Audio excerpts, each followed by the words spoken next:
মনে থেকো।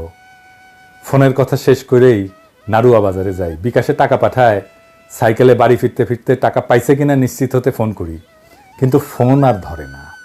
তখন থেকে আমার বুকটা কেমন যেন করতেছিল।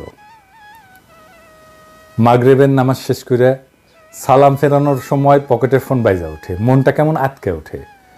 আমার মেয়ে মুসমি ফোন করে বলে, আব্বু বাড়ি এসো।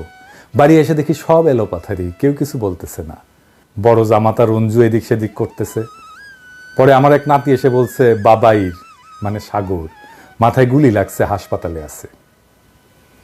কথাগুলো বলছিলেন ঢাকার মিরপুর 10 নম্বর গোল চত্বরে 19 জুলাই বিকেল আন্দোলনের সময় গুলিবিদ্ধ হয়ে নিহত সাগরের বাবা কৃষক তোফাজ্জল হোসেন।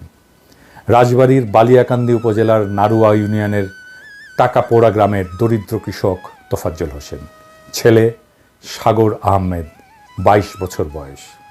মিরপুর সরকারি বাংলা কলেজের রাষ্ট্রবিজ্ঞান বিভাগের স্নাতক 2য় বর্ষের শিক্ষার্থী ছিলেন। 20 জুলাই সন্ধ্যায় নিজ গ্রামে সাগরের লাশ দাফন করা হয়। তোফাজ্জল হোসেন বলেন, যখনই কথা হতো তখনই সাগর বলতো, আব্বু তোমাকে আর রোদে পুড়ে মাঠে কাজ করতে হবে না, চাকরি করে তোমাদের ঢাকায় নিয়ে যাব।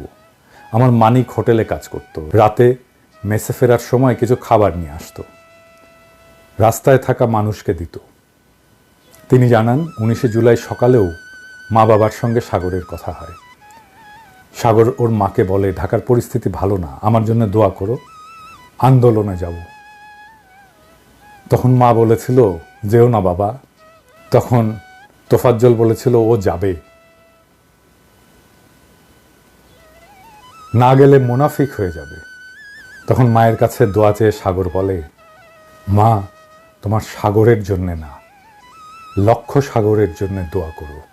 তরুণদের এই অশ্রু ঘাম আর রক্ত তো আপনাদের ভোটে জিতে ক্ষমতায় বসার জন্য দেয় নাই।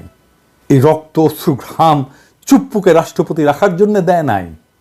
এই রক্ত অশ্রু ঘাম সাংবিধানিক ধারাবাহিকতা রক্ষার জন্য দেয় নাই। এই রক্ত অশ্রু ঘাম সেই সংবিধানকে রক্ষা করার জন্য দেয় নাই যেই সংবিধান ফ্যাসিবাদের জন্ম দিছে। এই রক্ত তো ছাত্রলীগকে ছাত্র দলে ঢুকানোর জন্য দেয় নাই।